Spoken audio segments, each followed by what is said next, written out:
श्रीलक्ष्मी श्रीमहालक्ष्मी क्षीरसागर कन्यका उत्तिष्ठ हरिसम्प्रीते भक्तानां भाग्यदायिनी श्रीलक्ष्मी श्रीमहालक्ष्मी क्षीरसागर कन्यका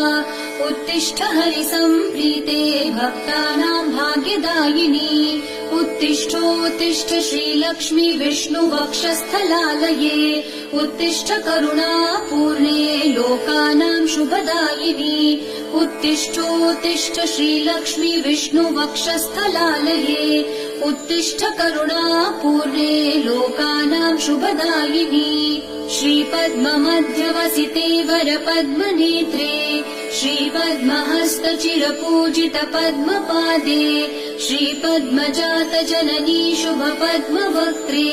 श्रीलक्ष्मी भक्तवरदे तव सुप्रभातम्।